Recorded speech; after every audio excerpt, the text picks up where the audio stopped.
একদিন হজরত সুলাইমান আলাইহিসসালাম তার রাজপ্রাসাদে বসেছিলেন। তার চারপাশে জিন, মানুষ ও পাখিদের বিশাল এক সভা বসেছে। সবাই নীরবে তার জ্ঞান ও ন্যায় বিচারের কথা শুনছিল। ঠিক সেই সময় এক দরিদ্র মা কাঁদতে কাঁদতে প্রাসাদের দরজায় এসে হাজির হল। প্রহরীরা তাকে থামিয়ে জিজ্ঞেস করল, তুমি কে?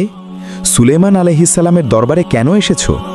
মহিলাটি কাঁদতে কাঁদতে বলল, আমার একটিমাত্র সন্তান ছিল, সে এখন অন্যায়ের অভিযোগে অভিযুক্ত হয়েছে। লোকেরা বলছে সে অন্যের বাগান থেকে ফল চুরি করেছে, কিন্তু আমি জানি আমার সন্তান নির্দোষ। প্রহরীরা খবর পাঠালো নবীর কাছে। হজরত সুলাইমান আলাইহিসসালাম বললেন, তাকে আমার কাছে নিয়ে আসো। কিছুক্ষণ পর এক ছোট শিশু কাঁদতে কাঁদতে মায়ের পাশে দাঁড়ানো। তার চোখে ছিল ভয় আর লজ্জা। সুলাইমান আলাইহিসসালাম কোমল কণ্ঠে জিজ্ঞেস করলেন, হে শিশু, তুমি কি সত্যি চুরি করেছ? ছেলেটি মাথা নিচু করে বলল, হুজুর, আমি অন্যের বাগানে গিয়েছিলাম। আমি ক্ষুধার্ত ছিলাম, ফলগুলো ডালে ঝুলছিল, আমি না চেয়ে একটি তুলে খেয়েছি। এরপর মালিক এসে আমাকে ধরেছে এবং বলছে আমি চোর। সবাই তখন বলাবলি শুরু করল, চুরি তো চুরি, সে স্বীকার করেছে। কিন্তু হজরত সুলাইমান আলাইহিসসালাম শান্তভাবে বললেন, মানুষের বিচার তাড়াহুড়ো করে করা উচিত নয়। চলো আমরা আল্লাহর কাছে সত্য জানার চেষ্টা করি। তখন হজরত সুলাইমান আলাইহিসসালাম তার বিখ্যাত আংটি বের করলেন, যে আংটিতে আল্লাহ তাআলা অসীম ক্ষমতা দিয়েছিলেন। এই আংটির দ্বারা তিনি বাতাস, জিন ও প্রাণীদের আদেশ দিতে পারতেন, কিন্তু আজ তিনি সেটি ব্যবহার করতে চাইলেন এক নির্দোষ শিশুর বিচার করতে।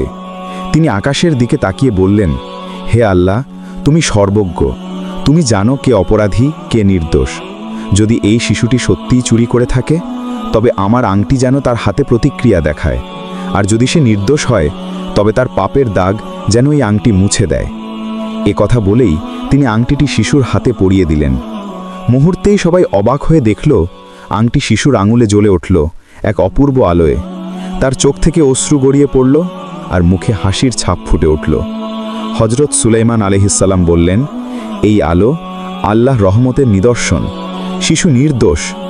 তখন শিশু কাঁদতে কাঁদতে বলল, হুজুর, আমি সত্যিই ফল তুলেছিলাম, কিন্তু আমি জানতাম না এটি অন্যের বাগান। আমি কেবল ক্ষুধায় কষ্ট পাচ্ছিলাম। সুলাইমান আলাইহিসসালাম বললেন, তুমি ভুল করেছিলে, কিন্তু তা অপরাধ নয়। তোমার ক্ষুধা তোমাকে বিভ্রান্ত করেছিল। আজ আল্লাহ তোমার পাপের দাগ মুছে দিয়েছেন।